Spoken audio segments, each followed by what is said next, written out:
mengawali karir politiknya sebagai salah satu anggota komite HKTI atau Himpunan Kerukunan Tani Indonesia dan menjadi anggota Dewan Koperasi Indonesia, Rahmat Handoyo menjadi anggota DPR RI sejak periode 2014-2019 dan 2019-2024. Namun, sebelum menjadi anggota DPR RI, ternyata Rahmat Handoyo telah berpengalaman dengan menjadi tenaga ahli fraksi PDI Perjuangan pada tahun 2005 sampai 2014. Rahmat Handoyo yang lahir pada tanggal 25 Februari 1975 ini menempuh pendidikan sekolah dasar di SDN 3 Papringan pada tahun 1982. Lalu melanjutkan sekolahnya di SMPN dan SMAN 2 Boyolali. Setelah menamatkan sekolahnya, Rahmat melanjutkan pendidikan dengan menempuh strata 1 di Universitas Diponegoro Semarang, jurusan Perikanan, dan strata 2 di Universitas Trisakti, jurusan Manajemen Ekonomi. Rahmat Handoyo merupakan sosok yang lengkap. Selain sebagai politisi, Rahmat juga dikenal sebagai aktivis dan pengusaha. Saat menjadi mahasiswa, Rahmat pernah menjadi Ketua Umum Koperasi Mahasiswa Universitas Diponegoro pada tahun 1996 dan Senat Mahasiswa Peternakan serta Sekretaris Cabang Semarang Gerakan Mahasiswa Nasional Indonesia atau GMNI. Dengan pengalaman dan kapasitas yang dimiliki oleh Rahmat Handoyo pada periode 2019-2024, beliau akan berkomitmen untuk mengawal pembangunan sumber daya manusia Indonesia untuk mewujudkan Indonesia unggul.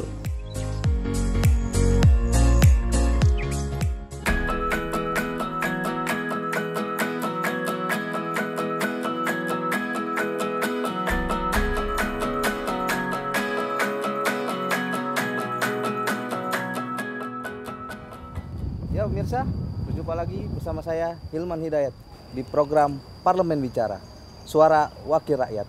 Saat ini saya bersama dengan anggota DPR RI Komisi 9, yaitu Bapak Rahmat Handoyo, fraksi PDIP Perjuangan dari Dapil Jawa Tengah 5.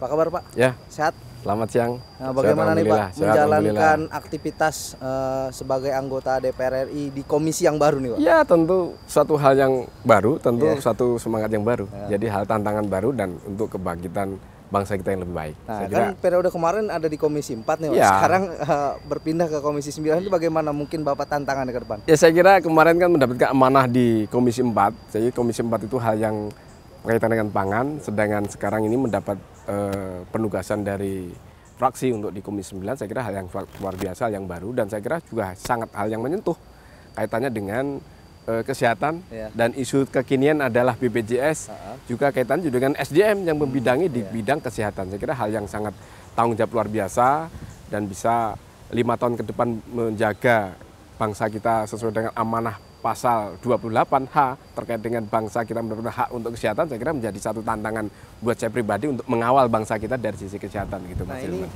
mumpung Bapak ada di Komisi 9, kita mempunyai tema yang mungkin menarik ya Pak, karena hari ini sudah dilontarkan oleh Presiden untuk periode 2019-2024 pemerintah fokus terhadap pengembangan SDM yang unggul. Nah Pak temanya tentang SDM yang unggul. Nah hari ini kalau menurut Bapak ya dari periode sebelumnya, apakah memang negara ini sudah menuju kepada SDM yang unggul atau menghasilkan SDM-SDM yang berkualitas? Ya, saya kira sebagai suatu bangsa kita sudah dalam rel yang benar ya. Sebagai bangsa yang besar, penduduk besar, dan dalam pidato Presiden dalam nota keuangan anggaran 2020, Presiden melakukan satu kebijakan di dalam parlemen untuk menaikkan anggaran dan fokus kepada bidang sumber daya manusia. Nah, kalau bicara apakah bangsa kita sudah sesuai dengan jalur di dalam penguatan SDM, ya kita sudah dalam rangka dan menuju ke arah ke sana. Apalagi penguatan Presiden 500 triliun dalam rangka penguatan sumber daya manusia, saya kira harus pantas kita apresiasi. 20% dari anggaran total APBN 2020 itu sudah kita fokuskan kepada SDM. Nah, tinggal bagaimana 500 triliun itu kita bisa memberikan penguatan tepat sasaran dalam rangka untuk penguatan SDM kita yang unggul. Kenapa? Bahwa kita sadar bersama, Presiden kita juga sadar bahwa bangsa akan maju, suatu syarat mutlak adalah SDM unggul. Jadi keniscayaan bahwa sumber daya manusia kita ini harus kita diperkuat dalam rangka untuk menguatkan, meningkatkan kesejahteraan sesuai dengan amanah tujuan bangsa Undang-Undang Dasar kita. Saya kira sudah sesuai dengan tujuan kita sebagai bangsa. Untuk menciptakan SDM yang unggul, Pak, sebenarnya adalah salah satu sektor yang harus diperbaiki, yaitu pendidikan. Namun hari ini pendidikan masih banyak sorotan publiknya, Pak, bahwa masih berpendidikan rendah lah masyarakat Indonesia, apalagi yang di daerah. Nah, ini pandangan Bapak seperti apa, Pak? Ya, kita juga support kepada parlemen, bahwa kepada pemerintah maksud saya, bahwa fokus utama penguatan SDM adalah pendidikan salah satunya. Tetapi kita harus sadari bahwa pendidikan tidak ansi di dunia kerja, di dunia sekolah saja, di dunia bangku, di dunia kuliah, tetapi banyak cara dalam rangka untuk memberikan penguatan sumber daya manusia kita. Salah satunya adalah pendidikan formal, pendidikan vokasi, pendidikan usia dini di keluarga, dalam rangka untuk membentuk watak karakter building bangsa kita.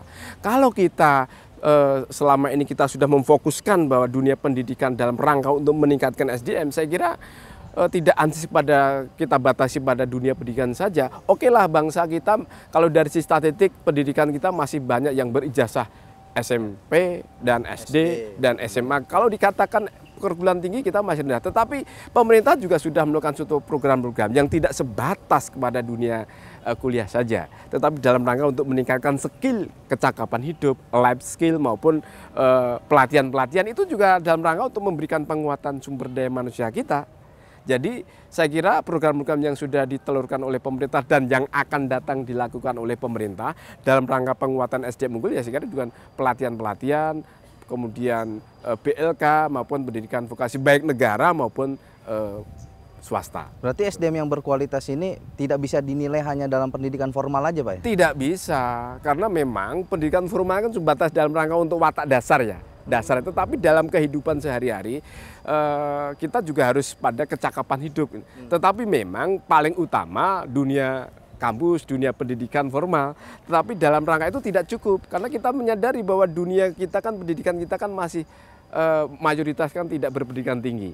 Nah, dalam rangka tidak pendidikan tinggi itulah kita memberikan penguatan. Pemerintah hadir di situ memberikan dalam rangka pelatihan-pelatihan kecakapan hidup, pelatihan kursus-kursus bahasa, pelatihan-kursus yang berkaitan dengan kehidupan sehari-hari dalam rangka meningkatkan kesejahteraan. Ingat, tolak ukur keberhasilan pendidikan dalam rangka untuk meningkatkan kesejahteraan. Buat apa kalau pendidikan tinggi tidak berpendidikan, kita tidak dalam rangka untuk mencapai kesejahteraan. Jadi saya kira tolak ukur sebuah SDM yang unggul adalah mencapai kesejahteraan bangsa kita. Tapi visi misi Presiden tentang SDM unggul ini nanti akan difokuskan nggak, Pak, anggarannya untuk pendidikan ya, minimal yang untuk di daerah-daerah nih, Pak, yang masyarakat yang masih banyak di daerah atau perbatasan pedalaman yang ya masih tidak mengenyam pendidikan secara layak. Jadi gini Mas Hilman, bahwa tugas pendidikan memang benar itu negara. Tetapi negara itu kan ada bagian dari pemerintah pusat dan daerah juga swasta juga. Ya marilah sebagai bangsa yang besar ini kita bersama-sama membangun SDM kita melalui berbagai tingkatan. Dari sumber daya APBN pusat, kita memberikan prioritas kepada pusat, kemudian juga bersama-sama mengajak kepada pemerintah daerah dalam rangka untuk penguatan sumber daya manusia yang ada di daerah.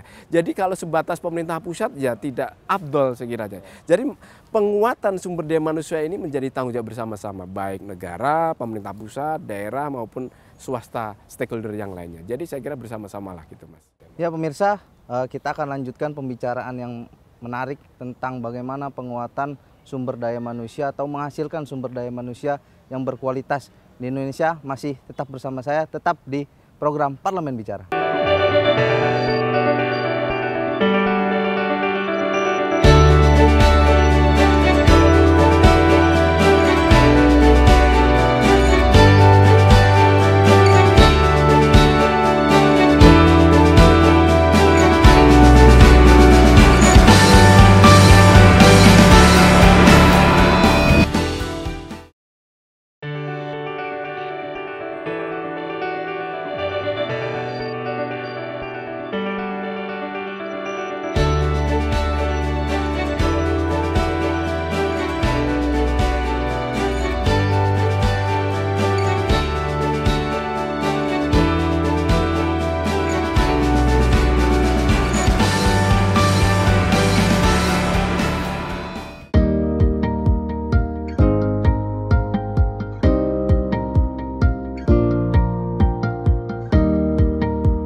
Ya pemirsa, masih bersama saya di program Parlemen Bicara, Suara Wakil Rakyat. Masih membicarakan terkait dengan peningkatan SDM untuk menciptakan SDM yang unggul di Indonesia agar Indonesia semakin sejahtera. Masih bersama saya Bapak Rahmat Handoyo. Pak, ini kita membicarakan tadi bagaimana pendidikan. Nah sebenarnya kalau menurut Bapak, selain sektor pendidikan, tantangan terberat apa yang dihadapi bangsa Indonesia untuk menciptakan generasi unggul atau SDM-SDM yang berkualitas? Saya kira komitmen bangsa kita ini kan tantangan utama adalah sumber daya manusia. Dan sumber daya manusia sudah dijawab oleh Presiden melalui tanggung jawab Presiden memberikan penguatan anggaran. Itu sudah tercapai. Nah sekarang tinggal bagaimana yang anggaran yang sudah diberikan negara kepada eksekutif itu diberikan manfaat yang sebesar-besarnya dan tepat sasaran. 500 triliun itu tersebar di berbagai kementerian banyak sekali loh. Nah, kita berharap tantangannya yang 500 triliun mohon maaf itu benar-benar tepat sasaran, tepat guna dan bisa dirasakan oleh masyarakat. Buat apa kalau kita berikan 500 triliun 20% sesuai amanah Undang-Undang Dasar tidak tepat sasaran dan rakyat, dunia kerja, dunia pendidikan tidak merasa manfaat, ya percuma saja. Nah, saya berharap agar 500 triliun itu selain dunia pendidikan, wajib belajar sudah tercapai, kemudian juga pemerintah juga sudah memberi apresiasi KIP kuliah tercapai. Saya kira juga saya ada titipan kepada eksekutif agar diberikan satu pelatihan-pelatihan di luar pemerintah yang dijalankan dalam bentuk kegiatan-kegiatan life skill. Jadi seperti yang lulusan SMP, lulusan SMA itu diberikan pendidikan yang bisa siap mandiri. Nah, mandiri itu bisa berusaha sendiri dalam rangka apa? Pelatihan-pelatihan skill. Salah satunya adalah bisa memperbaiki reparasi motor, reparasi HP. Ya sekarang ini teknologi informasi, kemudian bahasa Inggris diperkuat. Sedangkan penduduk kita yang migran di luar negeri sekarang juga banyak. Harus kita beri penguatan sebelum pulang negeri. Kita berikan penguatan sumber daya manusia melalui apa? Bahasa. Ketika di sana juga diberikan penghormatan dalam bentuk gaji yang lebih layak gitu ya. Nah ini tantangan-tantangan ini adalah bagaimana agar 500 triliun anggaran itu tepat sasaran, rakyat bisa merasakan asas manfaat. Nah ini tadi Bapak menyebutkan ada anggaran 500 triliun. Ini besar nih Pak ya, ini besar. Nah kalau Bapak melihat sebenarnya kan tadi Bapak mengatakan bahwa perlu ada pelatihan life skill, ya misalnya pelatihan bahasa atau pelatihan tentang perbaikan HP dan lain-lain. Nah kalau Bapak melihat saat ini kondisi BLK itu seperti apa sih Pak? Apakah memang sudah baik dalam menampung siswa-siswa untuk dilatih? Itu bagaimana Pak Bapak melihatnya? Ya, kita juga harus apresiasi pemerintah saat ini tahun 2019 ini kan telah membuat 1000 BLK, Balai Latihan Kerja. Saya kira ini tinggal bagaimana bersinergi antara pemerintah pusat dengan daerah itu, bagaimana mengoptimalkan asas manfaat itu. Anggarannya tidak sedikit, 1 miliar tiap 1 BLK. Saya kira ini harus kita optimalkan bagaimana agar masyarakat, ya para adik-adik kita yang masih dunia remaja itu bisa mengambil manfaat di situ dalam rangka membuat pelatihan bahasa Inggris, pelatihan yang dunia kerja, kemudian pelatihan otomotif, pelatihan elektronik dan pelatihan apa saja. Dan tantangan terbesar seperti saya menyambung tadi adalah bagaimana agar jiwa entrepreneur itu dimasukkan dalam kurikulum dunia pendidikan kita. Jadi begitu sudah masuk ke SMA atau SMP bahwa hidup itu tidak harus bekerja. Tapi bagaimana kita harus mandiri gitu ya. Dalam bentuk apa? Berwirausaha.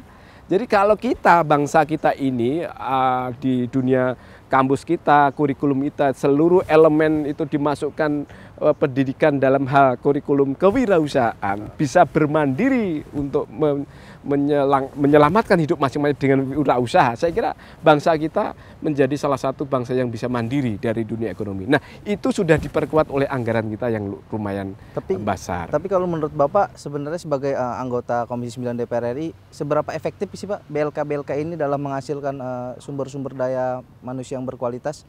Ya, memang harus diakui dari sekian banyak 500 yang sudah ada, kemudian ada beberapa yang sudah dibangun lagi BLK. Saya kira memang ada yang sudah berjalan bagus, ada yang perlu penguatan dan perlu perhatian. Memang ini tidak pemerintah pusat membangun BLK tidak bisa langsung melepas demikian saja, tapi harus bergandeng tangan dengan Pemda setempat. Artinya apa? Begitu pemerintah pusat sudah bangun, tolong dong itu ikut dirawat. Tolong dong juga diperhatikan, tolong dong itu bagaimana agar pendidikan-pendidikan yang lulusan rendah bisa dimasukkan dengan apa? Dengan anggaran diberikan oleh pemerintah daerah. Jadi bersama-sama, kalau cuma dibiarkan saja saya kira juga akan menjadi apa namanya rongsokan atau gedung yang tidak berada bertuan gitu ya. Jadi saya kira ini jadi proses pembelajaran dan saya sudah mengingatkan kepada pemerintah agar apa yang sudah diberikan negara dalam rangka membangun BLK itu bisa dioptimalkan dengan memberikan mobilisasi agar kegiatan-kegiatan di BLK itu bisa tumbuh, menimbulkan entrepreneur, menimbulkan SDM yang unggul dan menimbulkan apa namanya sumber daya manusia yang mandiri untuk bisa berusaha maupun berwirausaha. Tapi kalau menurut Bapak perlu gak sih Pak koordinasi antar kementerian dan lembaga hari ini dalam menciptakan sebuah pendidikan SDM yang berkualitas, misalnya antara Kementerian Tenaga Kerja, Kementerian Pendidikan atau apa? Saya kira Mas Hilman TKI. Bukan satu perlu tidak perlu, tapi suatu keniscayaan, kewajiban dan keharusan. Nggak bisa bangsa kita ini berjalan sendiri-sendiri membangun bersama-sama. Bangsa ini besar sekali, harus membangun bersama-sama. Penguatan sumber daya manusia itu tidak tanggung jawabnya pemerintah pusat saja. Tidak tanggung jawab daerah saja, tapi bersama-sama ya parlemen, ya pemerintah pusat, pemerintah daerah bersama-sama.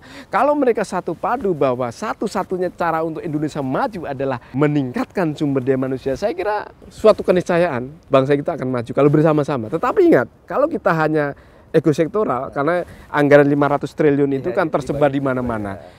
Tidak bersinergi, tidak ada koordinasi, saya kira hanya sebatas menghabiskan anggaran. Saya kira itu hal yang sangat muspro kalau bahasa Jawa itu. Tapi saat ini sudah kalau sekarang ini kan peringatan ya, saya kira sekarang sudah berjalan sangat bagus, sinergi, kerjasama, dan sekarang tinggal bagaimana meningkatkan, mengoptimalkan kerjasama antar pemerintah pusat dan daerah ini. Sudah berjalan sesuai dengan diharapkan, tapi tinggal bagaimana lubang-lubang yang belum optimal tinggal kita optimalkan gitu. Ya Pak, nanti akan kita lanjutkan lagi sambil jalan-jalan. Pemirsa tetap bersama kami di program Parlemen Bicara.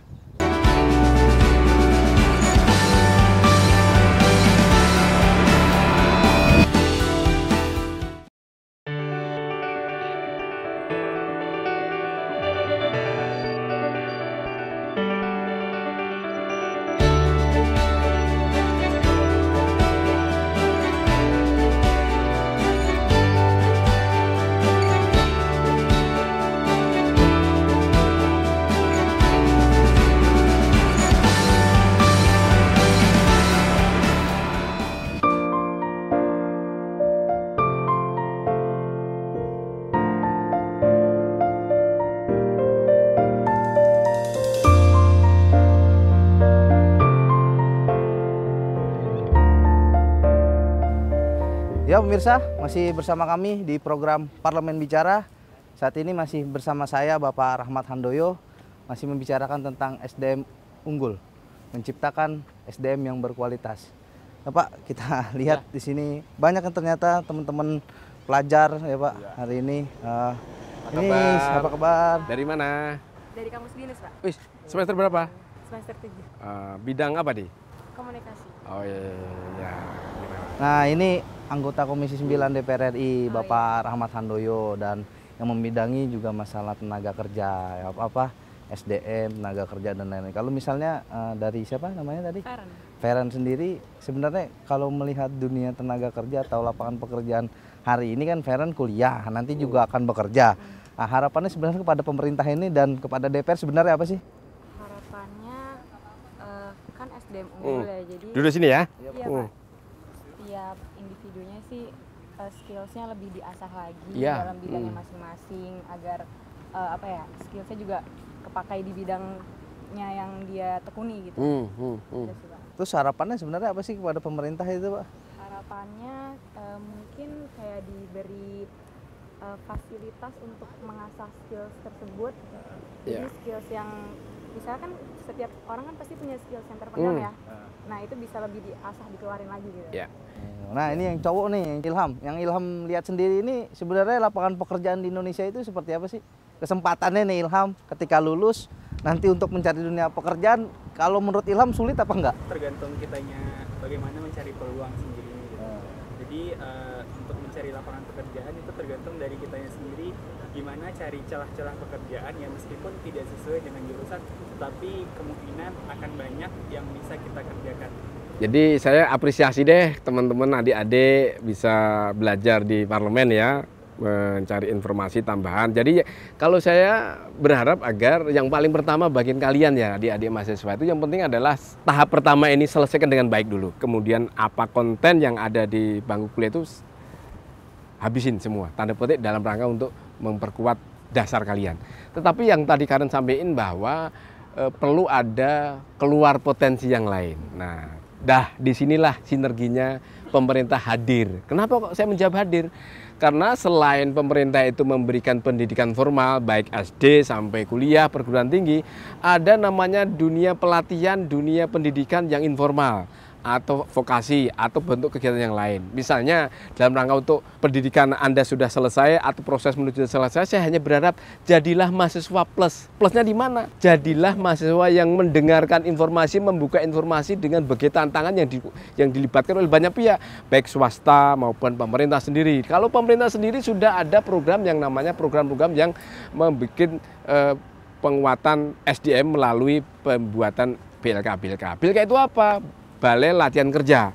Disitulah pemerintah memberikan satu tempat pendidikan di luar bangku kuliah Anda, itu bagaimana kursus bahasa Inggris, bagaimana untuk mengetahui teknologi informasi yang lebih bagus, kemudian bagaimana bisa berusaha lebih bagus, kemudian bagaimana untuk berwirausaha.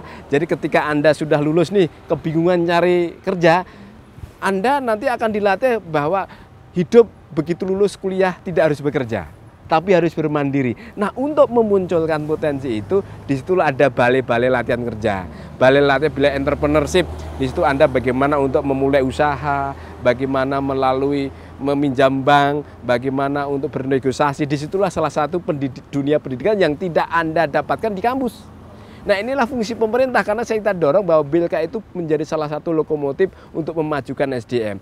Anda sudah punya skill yang luar biasa dari dunia kampus, oke kan, satu. Tapi tidak cukup, dunia pendidikan kita kan luas loh ya, ada yang lebih unggul tapi Anda cuma sebatas memiliki keahlian di bidang di kampus, tetapi Anda tidak memiliki peluang bagaimana menciptakan usaha sendiri. Tapi ketika Anda semua teman-teman adik-adik kita kesulitan dunia kerja kita, Anda tidak akan merasa ragu. Karena, saya tidak kerja nggak masalah, tapi bagaimana untuk berwirausaha? Melalui apa? Mungkin ada dunia pelatihan di BLK itu membuat bengkel otomotif. Kemudian bisa juga untuk bengkel teknologi informasi, HP segala. Jadi ketika itu Anda muncul inspirasi, saya bisa lebih baik berusaha. Punya usaha sendiri, punya karyawan sendiri gitu ya. Nah, salah satu hal yang lain ada juga BLK yang menginisiasi masalah digitalisasi informasi, teknologi informasi. Sekarang semua dunia informasi kok.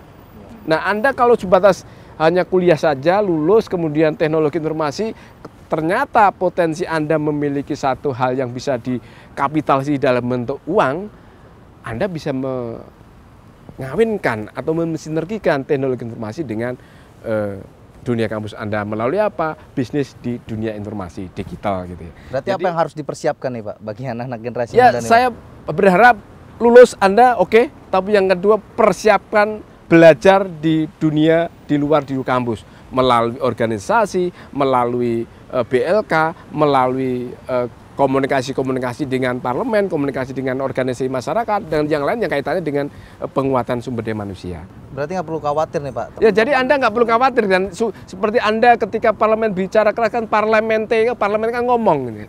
Fungsinya ngomong itu ngontrol, mengawasi. Ketika sudah sesuai dengan yang dijalankan pemerintah, sesuai dengan keinginan rakyat bersama, ya sudah jalan. Tapi ketika belum atau jalannya masih lambat, ya kita ngipasin. Halo saudara pemerintah, saudara presiden, Anda sudah membangun, tapi fungsinya masih lambat. Ini fungsinya kita. Nah, itulah antara sinergi kerjasama parlemen dengan pemerintah dalam hal ini presiden begitu. Ya Pak, mungkin kita berdiri kembali.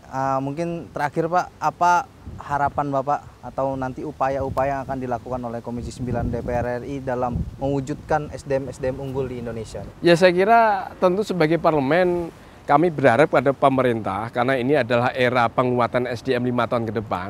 Saya berharap terutama di Komisi 9 seluruh yang ada di bidang sumber daya manusia, di bidang tenaga kerja, kami memimpikan bangsa kita ini mandiri karena sumber daya kita yang kuat. Kemudian kalau toh ada rakyat kita, bangsa kita yang migran di luar negeri, adalah mendapatkan suatu kehormatan dengan layak nilai yang sesuai dengan yang didapat. Kalau mereka kerja di luar negeri, maka mereka akan dapat hasil sesuai dengan kualitas SDM kita yang unggul. Jadi saya berharap pemerintah dengan anggaran yang cukup besar ini, sangat besar saya kira, memberikan penguatan, peningkatkan SDM dalam rangka mewujudkan cita-cita bangsa, menyejahteraan bangsa kita. Ya pemirsa, itulah pembicaraan saya dengan Bapak Rahmat Handoyo terkait dengan bagaimana mewujudkan SDM unggul. Nah, pemerintah harus benar-benar merealisasikan atau mewujudkan SDM unggul dengan anggaran yang cukup besar. Nah, ini bisa melalui pendidikan dan pelatihan. Mungkin itu saja dari kami, tetap di program Parlemen Bicara.